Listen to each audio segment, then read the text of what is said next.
Bienvenidos a La Hora del Museo, el podcast del Museo Histórico Nacional. Identidad, cultura, patrimonio y más. Soy Rocío Muñoz y te invito a un encuentro diario con la historia y sus protagonistas.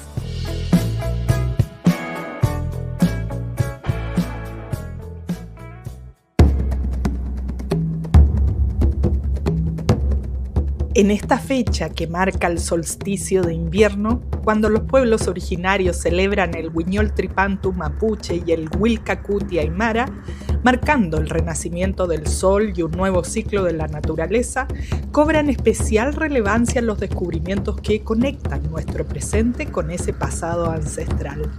Desde 2021, Chile conmemora el Día de los Pueblos Originarios, una fecha que nos recuerda que estas tierras han sido habitadas por civilizaciones que desarrollaron conocimientos astronómicos extraordinarios. Es precisamente en este contexto que un hallazgo misterioso en el Cerro San Cristóbal adquiere una dimensión aún más fascinante. Oculto en las alturas del sector La Pirámide, entre el límite de Vitacura y Huechuraba, un conjunto de piedras milenarias ha permanecido en silencio durante siglos. Estas formaciones, perfectamente alineadas con los equinoccios y con múltiples cavidades talladas en ángulos precisos, fueron bautizadas como las piedras tacitas del portezuelo del Coyo Inca. Lo que comenzó como una simple búsqueda del lugar ideal para observar el equinoccio de primavera, se transformó en el descubrimiento de un sitio arqueológico hasta ahora desconocido incluso para la administración del Parque Metropolitano. Hoy nos acompaña quien lideró el equipo que realizó este descubrimiento, Juan Carlos Arellano, investigador histórico y director de la Sociedad de Historia y Geografía, que nos relata sobre este y otros tesoros del Santiago incaico.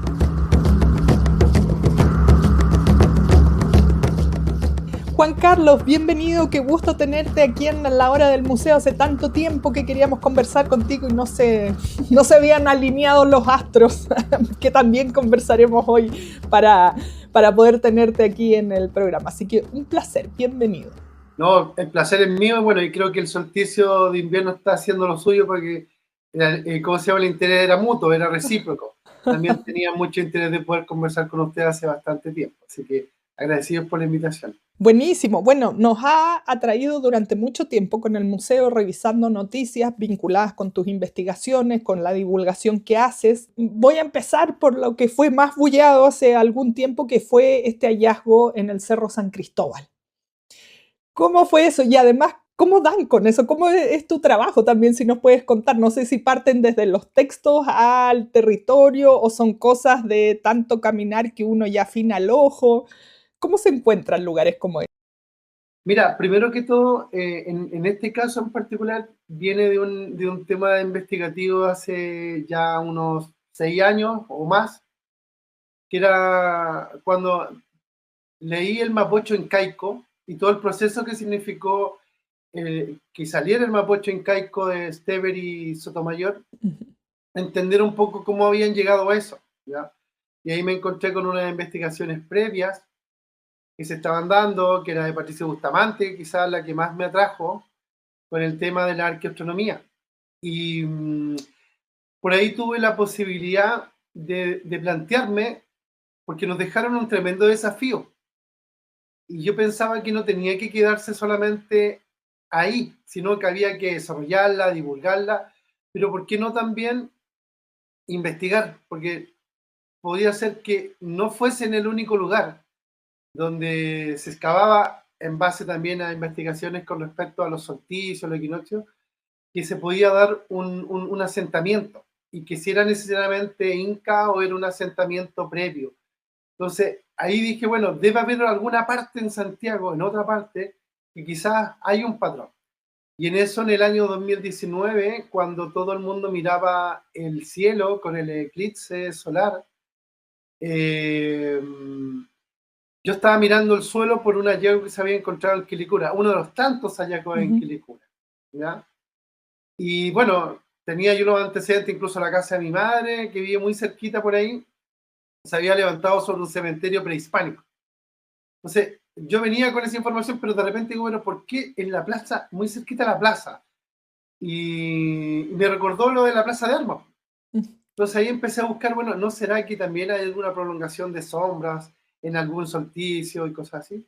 Bueno, me demoré 2, 3 años hasta que sospeché, como diría hoy día está muy de moda, sospeché de un principio con el Cerro Guanaco, la región.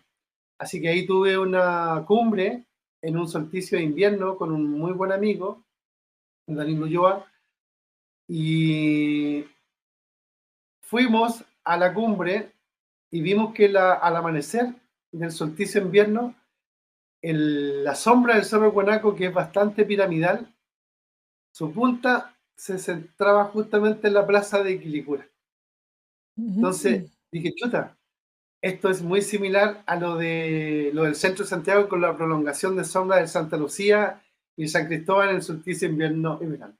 Así que ahí eso me hizo ver que tenía que analizar otros puntos de Santiago y en ese estaba, bueno, me demoré un poquito más con respecto a que estábamos viendo el sol en la mañana, en la sombra de la mañana, ¿por qué no analizamos también el atardecer?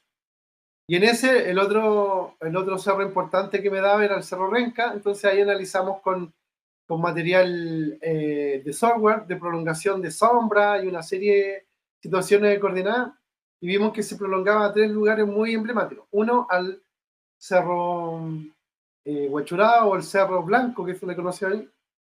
En el solsticio invierno, la sombra se prolonga al atardecer ahí. Después se mueve al Palacio Riesco, que también está en una loma, en lo más simpático, en los equinoccios.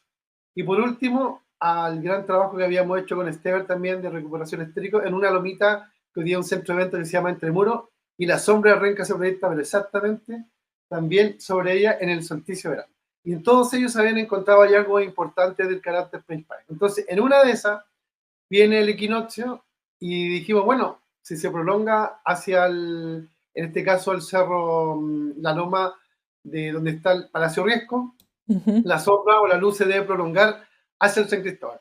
Y en eso estábamos cuando empezamos a buscar un lugar preciso al atardecer para ver esta situación que es muy hermosa, y de repente vemos que el cerro se prolonga la sombra, pero a la vez se deja caer el último rayo de sol.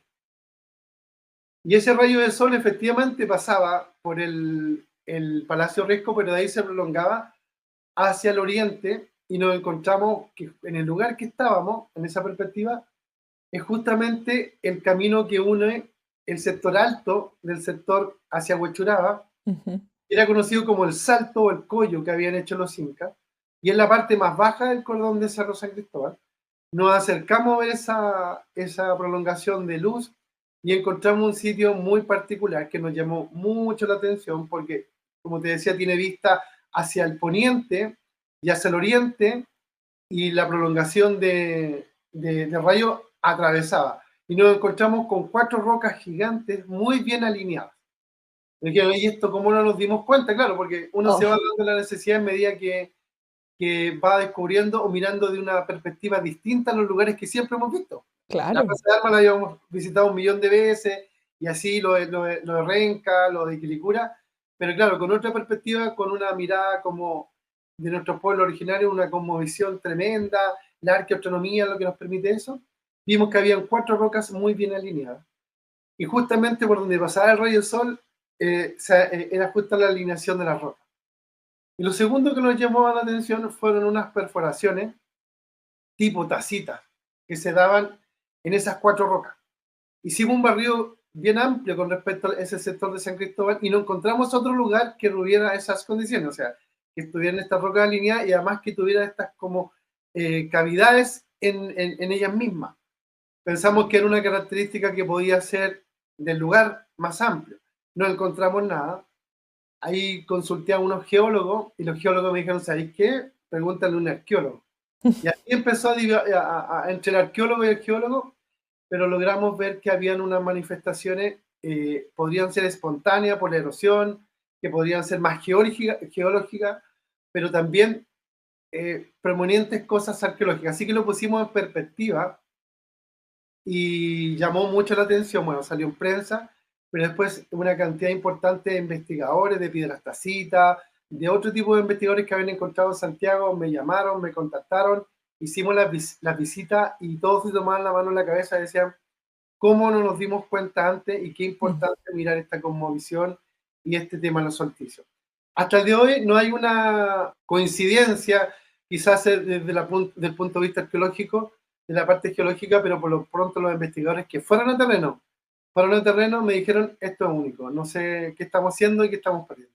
Así que la opinión que hemos tenido de por lo menos 3 expertos nos valorizaron un poquito lo que conseguimos al principio, tanto con el geólogo como con el arqueólogo, aunque el arqueólogo también no tenía una certeza, pero por lo pronto era un lugar a investigar. Y eso era lo importante.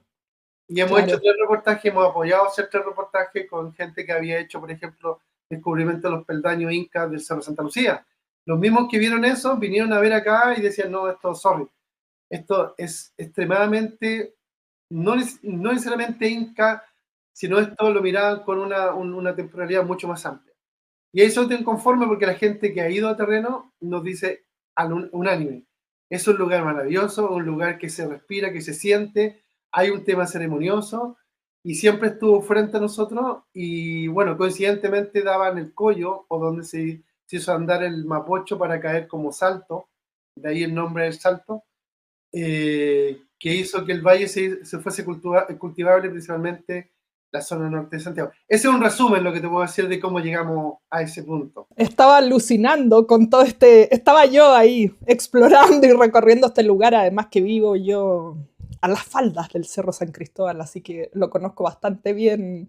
Me imagino que tal vez no se pueda decir mucho dónde está este lugar, porque, o sí se puede, no sé cuál es la idea, protegerlo o dejarlo abierto a la comunidad. Eso, bueno, primero yo creo que nosotros hablamos con la gente del cerro, la administración del cerro, del Parque Meta en rigor, porque vimos que cuando llegamos ya habían unos grafitis.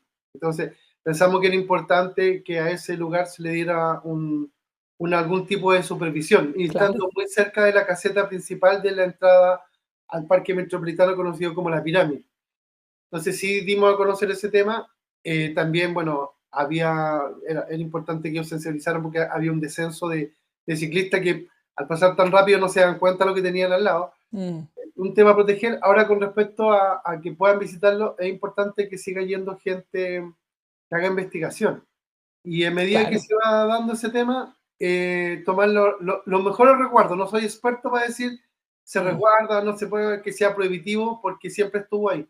Pero sí, yo creo que el llamado para la gente de ciencia que pueda visitarlo y nos siga dando su opinión. Por lo menos ya el parque han ido un par de temas y a la gente le pregunta, ¿va para allá? ¿Tiene autorización? Entonces, más allá que parezca medio ogro al principio, pero creo que es importante que ellos están en conocimiento y están pidiendo autorización para que puedan examinarlo y visitar. Así que Sí, hay que proteger. hay que proteger. Ahora, la ubicación es que es un lugar extremadamente muy, muy complejo para la historia, o sea, muy rico para la historia. O sea, por ahí se hizo la canalización del Mapocho para que saliera este salto. ¿Cómo es eso? A ver, ahí eso me quedó dando vuelta porque, claro, la calle se llama El Salto, por el Parque Bicentenario de la Infancia caía por ahí una cascada de agua que eso queda algún vestigio, no sé, pues hace 80 años, no sé cuándo se habrá terminado eso más, pero el río Mapocho por allá, es como que, ¿qué? Mira, ¿Cómo fue eso? primero, te voy a dar primero el tema histórico más la documentación que hay al respecto. Bueno, primero que todo está en el Mapocho Incaico Central, también ya del equipo Rubén Esteban, donde hace ver cómo se tomaba agua arriba del Mapocho, una canalización, y en ese lugar donde está el San George, si queremos dar, el San George, ahí hay un monolito muy antiguo, que eso después me voy a referir a él, que es de más o menos del año 1844 que está ahí, ¿ya? En ese sector hay una caída de agua, y esa caída de agua ya es tenue, que es principalmente agua lluvia, pero en algún momento fue una canalización importante, y esa canalización bajaba por esa quebrada a lo que hoy día es el sector del Santiago Pepperchase, ¿ya? Ahí hay una vegetación abundante, impresionante, increíble, bonita, hermosa, y esa tiene que ver con esa canalización que se hizo en el periodo Tahuantinsuyo acá en el Valle del Mapocho, ¿Por qué? Porque antiguamente, a ver, el Mapocho era muy relevante para la agricultura acá en la zona del Valle del Mapocho, y tú podías tomar el agua más hacia el centro, pero la zona norte tenía un potencial tremendo de desarrollo agrícola. Entonces, ahí es donde vieron que había un desnivel aproximadamente cerca de unos 200 y tantos, 300 metros, y los incas con los locales tomaron el agua para dejarla caer en ese salto. Mm. Para lo que corresponde a la lengua que se hablaba, que era el quechua, era un collo. Y collo en quechua significa trasladar. Así que lo que trasladaban era agua de un lado a otro en un desnivel y dejaban caer como salto. Ahí se formaba una gran laguna, y aprovechando el desnivel de la cuenca de Santiago se va hacia el poniente. Entonces ahí las acequias se iban hacia el poniente, al sector de Quilicura, Huechuraba, Conchalí, Recoleta, y ahí nacían una serie de acequias y que permitían hacer el sistema de irrigación para el cultivo. En ese mismo lugar, siglos después, el general San Martín con Obrayo quemaron las cartas para consolidar la independencia de Chile. Y desde 1844 hay un monolito en ese mismo lugar, justo donde estaba el Salto, Ah, y se llama la primera amnistía chilena, donde se quemaron las cartas y para que no se supieran que eran los traidores de Chile. Porque habían unos que apoyaban la causa de la República, pero en rigor eran traicioneros. Pero en ese mismo lugar también se le hizo homenaje a O'Brien. Entonces ese monolito viene como, es muy simpático, como justo en el mismo donde se dejaba caer el agua, ponen un monolito. Y es el segundo monolito o más antiguo, aparte de la fuente que está en la Plaza de Armas. Así que, como digo, ese lugar es extremadamente mágico. Ahora, también hay que recordar que no fue hace 80 años que se secó. Hay una documentación del año 85 que me tocó ver, de un libro que se llamaba Puntas para una historia. Yo conocí a los hijos de la persona que hizo la investigación, y ellos habían descubierto en el año 85 todavía había una caída de agua, pero que estaba tomada ah, por la zarzamora. ah. Y en medida que hay lluvia, como el día de hoy, si tú vas a ver ese lugar, vas a ver que el agua fluye y toma esa quebrada hacia abajo. Queda, sigue ese salto aún. Sigue, además yo hice un video hace unos 3 semanas, justo un par de días después de la lluvia, y se veía caer el agua que está canalizada así, justamente para que vaya a esa quebrada. Así que, como el canal, para mí ya no es acequia, es un canal, porque abajo tiene unos paredones por donde pasa agua de aproximadamente 4 metros de alto por unos 20 de ancho. Eso no es una acequia, es un canal. Y así que ahí con un geólogo también estamos trabajando, porque entendemos que ese lugar fue muy bien elegido por los incas para traspasar agua de un lado para otro, Coyo, traspasar, porque desde la última glaciación, si uno mira en ese lugar donde están estas piedras alineadas, donde está el monolito de la pirámide, donde está la bajada al día de los autos, mira al oriente, tú te vas a encontrar con el Mapocho perfectamente en línea recta. Así que en algún momento quizás el Mapocho, en vez de darse la vuelta entera por el Cerro San Cristóbal, lo más probable es que haya pasado a este desnivel y haya sido una cascada natural. Y en medida en que el Mapocho fue retrocediendo, se perdió esa capacidad, y los incas, yo creo que tienen que haber analizado este tema y dijo, bueno, ¿para qué esperar la vuelta entera? Tomemos el salto, la toma de agua, para que vuelva a caer en este desnivel natural que favorece este tipo saltos lajos, si queremos decir. Eso es más o menos ese lugar. Ahora, nosotros hemos llegado a la determinación que si ese movimiento de agua y traslado de agua, lagunas, secas, canales, no se hace, quizás Santiago hoy día no tiene 8 millones de habitantes. Pues Claro. gravitante para el tema del desarrollo agrícola y el asentamiento un poquito más definitivo acá en este valle del Mapocho. Yo me quedé alucinando con esta ciudad soñada, una cascada ahí en ese lugar, que hoy día sigue siendo muy bonito, más al rinconcito, como decías tú, bueno, donde está Bosques de la Pirámide y todo eso, Así allá es.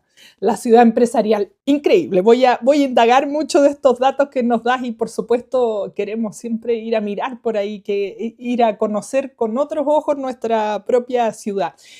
Juan Carlos, aparte de esto que nos has comentado, tú llevas muchos años investigando la historia de Huechuraba y aquí te pregunto qué significa Huechuraba y en particular, y yo he revisado muchas de tus investigaciones sobre los cerros, por ejemplo, que a veces uno mira y dice, oye, que está seco o no, y no sabe más.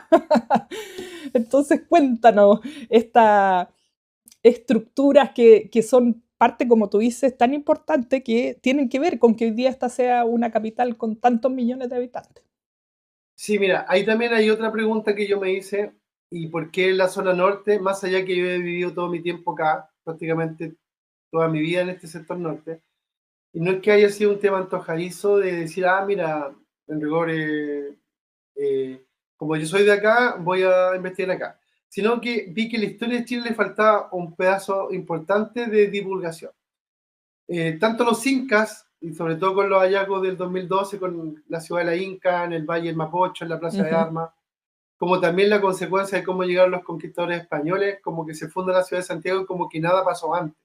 exacto. Entonces, claro, efectivamente, tanto los incas como los españoles llegaron por la zona norte de Santiago Ujú, y tuvieron su tiempo.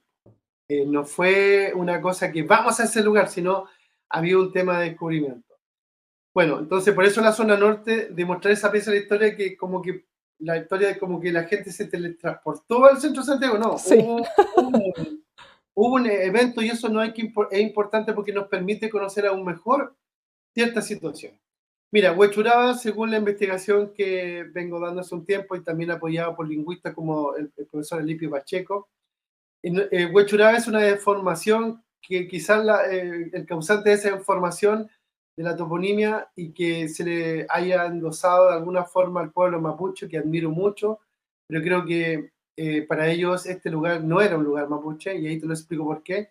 El profesor Alipio Pacheco investiga mucho sobre el tema de la herencia quechua, y la toponimia que tenemos de quechua, Puquindu, Ujú, Tubalaba, Huechuraba, Colina, Lampa, Conchalí, y te puedo nombrar un sinfín de palabras, cancha, en quechua, y por qué tanta esta presencia a pesar de tanto, abro comillas, entre los mapuches, araucanos, claro. entre los españoles, y por qué seguía importante. Bueno, según él, y me hace todo sentido, Huechurá viene del quechua, que significa Huechera Irapa, o ese es el nombre original, que es donde se siembra en lo alto. Y me hace todo sentido. ¿Y por qué? Porque para poder hacer siembra en lo alto, Huechuraba está en una pendiente. Territorialmente de lo que conocemos ojo, como Huechuraba, porque el territorio de Gran Cacique, Curaca, Huechuraba, era desde los cerros hasta el río Mapocho, era una extensión bastante. Pero donde se siembra en Ah, lo alto, obviamente se tiene que referir a un lugar donde hay laderas de cerro. Y efectivamente, acá en Huechuraba, en cierto periodo del año, se pone muy verde, porque da ladera sur, y además hay canales que no solo pasan por abajo, sino, por ejemplo, tenemos el canal del Carmen que pasa por arriba. Y en esa vuelta al canal del Carmen nos dimos cuenta que lo más reciente tenía una extensión porque este salto de agua alimentaba esta canalización por lo alto, pero en algún momento el Mapocho retrocedió. Entonces estos ingenieros hidráulicos de la Sociedad de Canales del Maipo fueron a buscar agua al canal San Carlos, bordeando el Cerro San Cristóbal hasta donde está la desembocadura del canal San Carlos.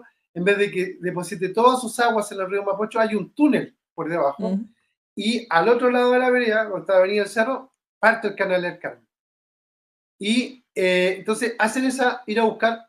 Entonces, ¿qué es lo que decíamos? El canal del Carmen en algún momento tenía que haber traído agua del Salto, quedaba en esta planicie en medio del cerro, y se traslada agua hacia un sector. Y efectivamente, si uno mira la cantidad de vegetación que hay desde justamente el sector La Pirámide, donde está el Santiago Pepe, donde está el canal del Carmen, hasta hoy día el sector de Pedro Fontoa, es impresionante ver que tiene un sentido de la siembra. Hasta el día de hoy hay siembra por claro. acá. Sigue habiendo, claro, plantaciones de diferentes cosas. Claro, entonces ahí se justificaría que se siembra en lo alto, y además tiene un tema que buscamos en los cabildos de Santiago, buscamos vieja documentación histórica donde nos mostraba por dónde llegaba realmente el camino del Inca conquistador. Y eso es justamente pasa por acá, por el sector de Pedro Fontova, y viene Ahí desde lo ya alto, viene otra capa más de información. El camino del Inca por ahí, eso yo no sabía.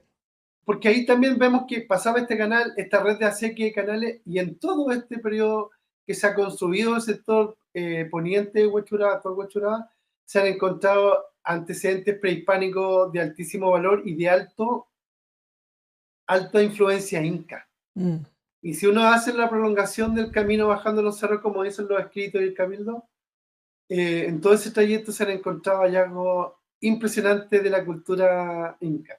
Y ahí viene el otro, dijimos, bueno, ¿y qué pasa con los mapuches? Pues si hay tanta excavación, ¿cuántos hallazgos del tipo mapuche se han encontrado? Y nos encontramos que ninguna.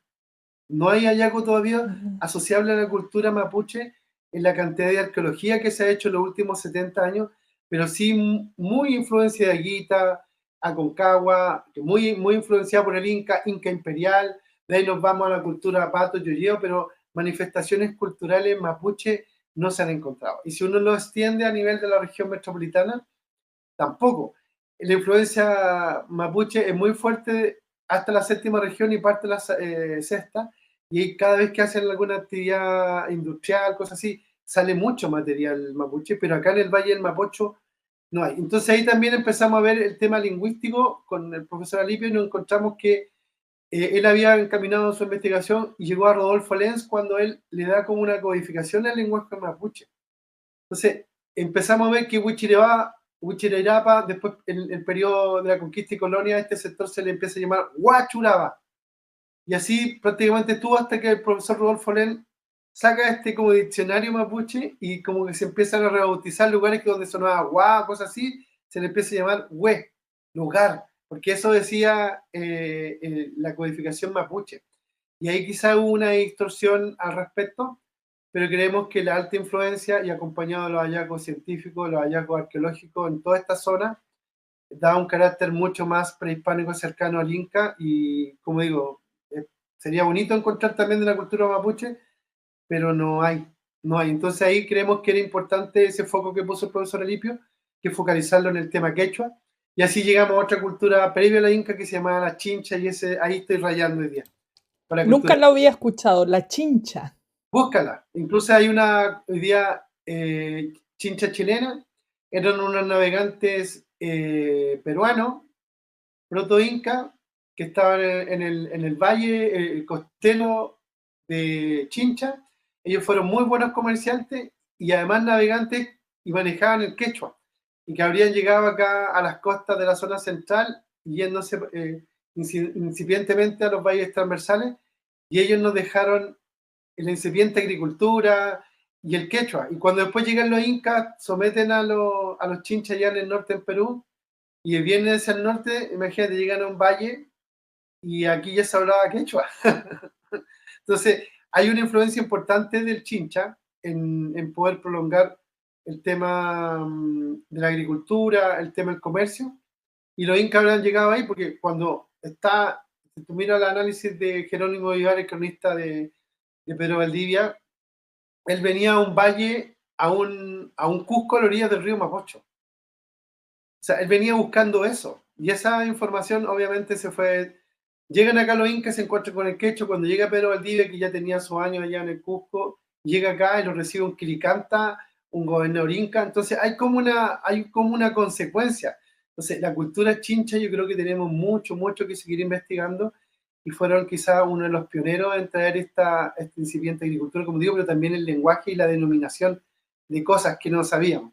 Eso explicaríamos en gran parte, como digo, la ausencia del mapuche en temas de manifestaciones de materialidad cultural de ellos, mucha influencia inca, el lenguaje y esta cantidad de toponimia que usamos hasta el día de hoy. Pues. O sea, oye, vamos a la cancha, eso es quechua, oye, la chicha, oye, vamos a Butacura, vamos a Puquindu, vamos al cerro ceremonial, la Puquindu, el cerro Plomo después, oye, hay una momia que hicieron un sacrificio, lo más probable es que hay Yapa, porque ahí nacían las vertientes que formaban el río Mapocho y que él bañaba este valle, ahí vamos a hacer la ceremonia. Entonces, son manifestaciones extremadamente marcadas por una influencia inca y quizás, como digo, la chincha proto-inca. Tremendo dato, apuntado y voy a buscarla, voy a investigarla para saber un poco más. Ya vamos más atrás en la historia. Juan Carlos, ¿y qué hay de los cerros? Estoy pensando en el Cerro Blanco o Cerro Huechuraba, me dijiste que se llamaba Sí, pues, originalmente. así se le denominaba, incluso Pedro Valdivia pone la primera ermita en ese lugar cuando llega al Valle del Mapocho. Y ojo, recordar que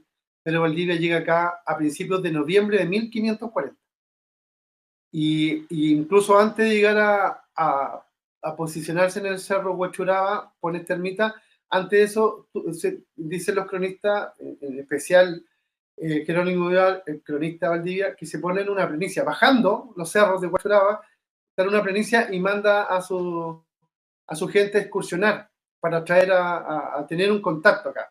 Entonces, piensa que él recién, llegado en noviembre, recién, y con ganas de fundar la ciudad de Santiago ahí en el cerro Huachuraba o Blanco, recién hay una manifestación que está totalmente ya comprobada, que el 13 de diciembre de 1540 atraviesa el Mapocho y se va al Cerro Santa Lucía. ¿Y por qué el 13 de diciembre? Porque efectivamente Nuestra Señora de Santa Lucía se conmemora cada 13 de diciembre. Pero además, en ese entonces, cuando estaba Pedro Valdivia, estaba el calendario juliano. Eso es esencial para entender esta dinámica, porque en el año 1540, cuando llega Pedro Valdivia, esa recreación hermosa que hizo Pedro Lira, que la recomiendo, está en el Museo de Historia. Claro, sí, pues Yo ahí sé dando la que Pedro Lira bienvenida. no pintó porque pintó. Esto es lo que estoy hablando y lo que han hecho muchos investigadores. Yo creo que Pedro Lira ya lo había investigado, lo tenía clarísimo. Es más, hoy día recuerdo que la plaza Pedro de Valdivia, que está en donde está recreado ese cuadro de Pedro Lira, dice textualmente que llega un 13 de diciembre de 1500. Ahora, ¿por qué el calendario juliano? Porque está el Papa Gregorio y todos los científicos, incluso los cleros científicos, que había mucha abundancia, decían, oiga, ¿saben qué? Hasta los mayas tienen un calendario de 365 días, pues nosotros estamos como medio retrasados, nos faltan segundos, minutos. Entonces, ¿qué pasa? En 1582 dice, mira, el 4 de octubre de 1582, el día de mañana, lo dice el Papa Gregorio, va a ser un día 15 de octubre. Y si tú miras el calendario de octubre de 1582, vas a ver que desde el día 4 al día siguiente aparece el día 15. Y ahí supuestamente se recuperaron minutos, segundos y días que estábamos atrasados en la medición del tiempo. Entonces se suman 10 días. Entonces por eso el solsticio de verano, en vez del 13 de diciembre, cuando llegó el señor Pedro Valdivia, en realidad hay que sumarle 10 días y eso está entre el 20 y el 23. Y ese es el secreto un poquito de que no hayamos, o no más que secreto, es que no hayamos visto el tema de los cambios de calendario. Entonces queremos que el 13 de diciembre de 1540 Pedro Valdivia sube al solsticio de verano, justamente cuando salía el sol por el Punta Ama, aparecía el primer rayo del sol y le rebotaba el sol al Cerro Santa Lucía y la punta de la sombra del Cerro Santa Lucía se posicionaba sobre la Plaza de Armas. ¡Wow! Esa es la investigación, ahí la aposta a Patricio Bustamante principalmente, y la que después motivó a Rubén Esteban a decir, bueno, si eso es verdad, si es que vamos acá, vamos a encontrar cosas prehispánicas, y se encuentra con material necesario para decir que era el centro administrativo inca, pero fue primero mirando el tema del solsticio, la equinoccio y ese tipo de cosas. Así que ahí se entiende, día en la plaza Pedro Valdivia en la cima, se recuerda que llegó un 13 de diciembre. Ahora, Vicuña Maquena, además que Pedro Valdivia, lo tenía súper claro, porque él mandó después a hacerse una ermita, también cerca de la cima, donde reposan sus restos y el de su familia, y lo más curioso es que tenía instrucciones clave, que dice que esa ermita tenía que empezar a funcionar un 13 de diciembre. Cuando tú vas a ver esos dos puntos, la plaza de Armas, Pedro Valdivia arriba del Santa Lucía, y te vas a la ermita, te vas a encontrar que te encontráis con los dos 13 de diciembre. Así que el señor Benjamín Vicuña Maquena, que había estudiado de todo, periodista, sí. político, de todo, esta investigación ya la había hecho nos tiene 140, 150 años por delante, al igual que Pedro Lira, sí, son gente muy estudiosa. Sí. Lo que estamos redescubriendo no es nada más ni nada menos lo que hace 140, 150 años. Alguien incluso pidió expresamente que se hicieran estos dos hechos para recordar ese famoso 13 de diciembre, que antiguamente era el solsticio de verano, pero con el calendario juliano. Y aquí me entra otra duda, a lo mejor nada que ver, pero ¿por qué la fundación de Santiago la conmemoramos entonces en febrero? Es por un tema administrativo. Hay varias teorías, porque una fue la parte operacional. Tú cuando llegas a un lugar haces la parte operacional.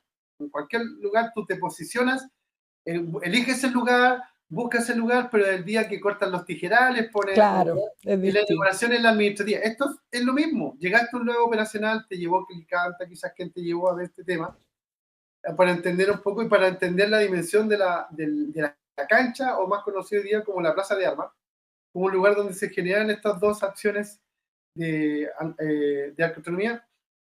Y sería después, el 12, se dice que sería la fecha del cumpleaños del rey, y que un poco se buscó para ¿cómo se llama? Para el acomode.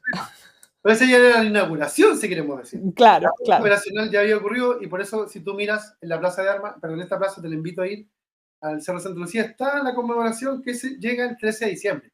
Y eso podemos decir que ya. Ahora, pero si queremos ser un poquito más exhaustivo, por eso era importante la zona norte cuando llega en noviembre, por los cerros actualmente de Huachuraba, incluso unos textos dicen, más que el Valle del Mapocho, dicen al Valle de Huachuraba, así de simple. Llegaría en noviembre, entonces, y también que se quería instaurar ahí. Entonces, hay una serie de fechas que yo creo que se fueron adecuando también para lealtad, me imagino, con el rey o con algunas fechas simbólicas del Imperio Español. Bueno, como todo, ¿no? Tenemos la noche de San Juan, ahora que estamos aquí, que no es el 21 o 20 en la noche, sino el 24.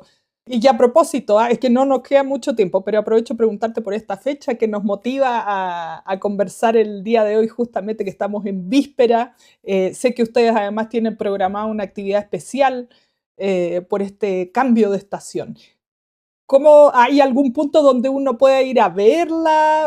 ¿Cómo se vivía aquí en Santiago? Porque antes era súper importante para dirigir la vida de las personas, el mirar el cielo, los cambios de estaciones. Hoy día es como, voy a cambiar esto del closet y sería todo.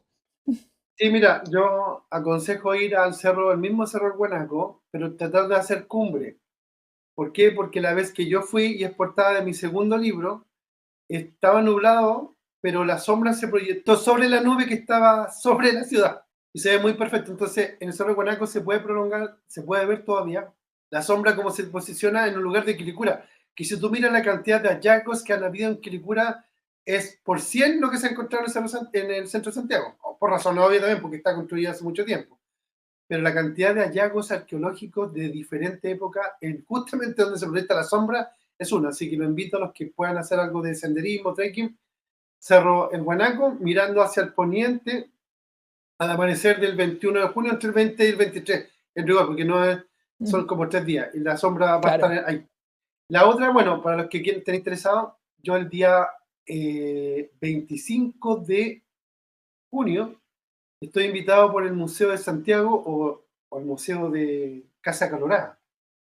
Ahí llevo una presentación donde explico aún más este proceso que se llama el calendario solar del Valle del Mapocho, donde llevo animaciones que te permiten ver en perspectiva cómo se prolongan estas sombras. Así que a las 6:30 del día 25 voy a estar ahí dando una charla gratuita en el Museo Casa Colorada, el Museo de Santiago, ahí en la calle Merced. Así que ahí llegó bastante material para que puedan revisar, y además algunos datos de aplicaciones que hoy día son disponibles que te permite simular estas prolongaciones de sombra en ciertos periodos. Ya hay mucha gente que yo lo he compartido, me dice, mira, estoy en Rancagua, estoy acá, oye, es increíble cómo la sombra de este cerro se prolonga acá, la gente del norte, oye, muy buena la herramienta que me entregaste, porque ya no es necesario esperar el día, la hora sobre un cerro, sino también la puedes simular y puedes hacer comparaciones con lugares importantísimos que ya se han encontrado, y lo más simpático, en lugares que todavía se pueden encontrar. Podemos ser exploradores y descubrir cosas y aportar con datos para que después, bueno, como tú lo has hecho, se trabaje entre las diferentes disciplinas. Juan Carlos, muchísimas gracias por esta conversación. Yo me quedo con harta tarea por investigar para conocer esos orígenes de nuestra ciudad y, por supuesto, nuestros propios orígenes, de dónde venimos, quiénes eran nuestros ancestros. Oye, un pequeño aviso, estoy en la librería Desenlace acá en Huachuraba, y agradecerte a ti por este espacio que me diste. Y bueno, las puertas abiertas, me imagino que recíproca para poder seguir profundizando. Así hay es. otro material que podemos ir entregando que está frente a nosotros, siempre estuvo, pero por alguna razón nuestro día a día nos consume, pero hay que tener esta mirada que tenían nuestros pueblos porque realmente nos abre a otra dimensión. Muchas gracias a ti, Rocío. Nos vemos. Esto fue La Hora del Museo, un encuentro cotidiano con nuestra historia, el podcast del Museo Histórico Nacional.